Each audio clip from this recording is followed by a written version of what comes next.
നമസ്കാരം. സിറ്റി ന്യൂസിലേക്ക് സ്വാഗതം. റെയിൽവേ പെൻഷനേഴ്സ് അസോസിയേഷന്റെ നേതൃത്വത്തിൽ കണ്ണൂർ റെയിൽവേ സ്റ്റേഷനിൽ ധർണ നടത്തി. All India railway pensioners federations അഖിലേന്ത്യാ ജോയിന്റ് സെക്രട്ടറി എൻ ഹരിദാസ് ഉദ്ഘാടനം ചെയ്തു. നിന്നും 2.5 കിലോമീറ്റർ ദൂരെ താമസിക്കുന്ന കൂട്ടർക്ക് അവരുടെ ഡേ ടു ഡേ മെഡിക്കൽ എക്സ്പെൻഡിച്ചറിന് വേണ്ടിയിട്ട് 1000 രൂപ, അന്ന് 300 രൂപ മറ്റുമാണെന്ന് തോന്നുന്നു, 300 രൂപയിൽ മറ്റും സ്റ്റാർട്ട് ചെയ്തതാണ്. ഇതിപ്പോൾ 1000 രൂപയാണ്.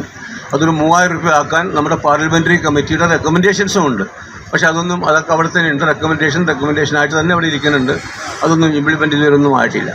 അപ്പോൾ ഈ ഫിക്സ്ഡ് മെഡിക്കൽ അലവൻസ് എന്ന ഒരു കോൺസെപ്റ്റ് എന്നൊരാശയം, ഇത് 7ാം ശമ്പള പേ കമ്മീഷനാണ് നമ്മുടെ മുമ്പിൽ വന്നത്.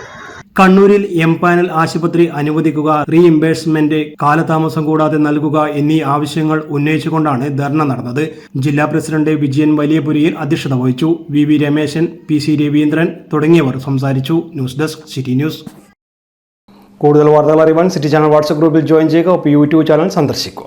വാർത്തകളുടെ അവസാനിക്കുന്നില്ല. മറ്റൊരു വാർത്തയുമായി വീണ്ടും കാണാം. നമസ്കാരം.